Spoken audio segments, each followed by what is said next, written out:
One of the groups that's had a particularly hard time during the pandemic are those who live and work across borders, whose parents are in one country, whose job is in another, and whose kids may very well be in university in a third. The pandemic has been a nightmare for international families. Even organising a simple get-together for a birthday has been so difficult. Constantly changing regulations, uncertainty about the future. The pandemic has brought an additional burden of logistical problems to international families. But it's also brought a burden on the individual, because for many people who live internationally, then their identity is tied up with the lifestyle. So they're interested in a wide variety of culture, they speak several languages. The way that they have fashioned their relationship with themselves is often linked to that international lifestyle. So when all of that gets called into question, then the effects aren't just on the family, they're actually on the person themselves. And this may bring a lot of self-reproach about choices made, or why didn't I stay in the previous country, or why didn't I choose a different course at university. It may call into question their relationship with current employer. It may add to the burden of uncertainty that so many are experiencing about the future. And it even brings deep questions of belonging. You know, who am I now?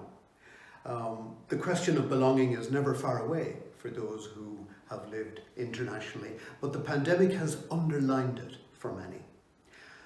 There's a wonderful quote from the Chilean writer Isabel Allende, which goes something like, "Roots are not in a landscape or in a people, they are within you." Well, she should know, being a forced exile from the regime of Pinochet in Chile. She fled first to Venezuela, if I remember rightly, and then from there to the US. So she has lived much of her life in exile. So Allende knew a thing or two about exile and about roots. And I think maybe that quote is relevant now, as of course is self-worth, because self-esteem will always look for reference points in the lifestyle, whether that's languages, whether that's geographical experience, or whether that's cultural. Self-worth makes no such preconditions. With self-worth, you already have it. The roots, as Allende would put it, are within you. And this is particularly valuable for people living internationally, and even more so if that international living is a forced one. Because we need to remember here, we're not just talking about expats, we are also talking about migrants. We're talking about people who have lost their roots forcibly, not by choice, not because their parents moved, not because they moved, because they had to flee, often in a hurry.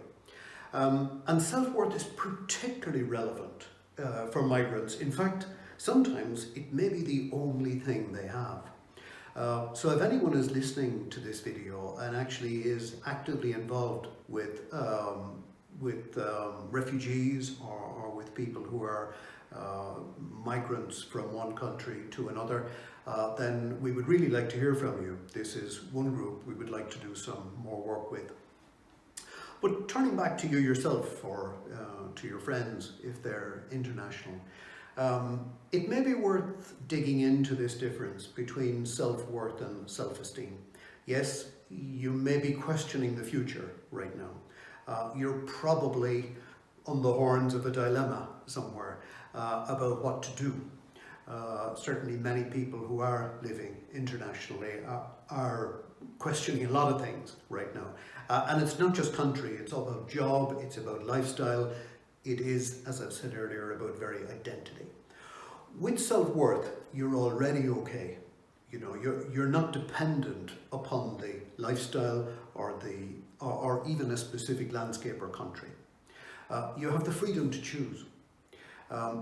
And you can also free yourself from self-reproach about whatever choices you made in the past.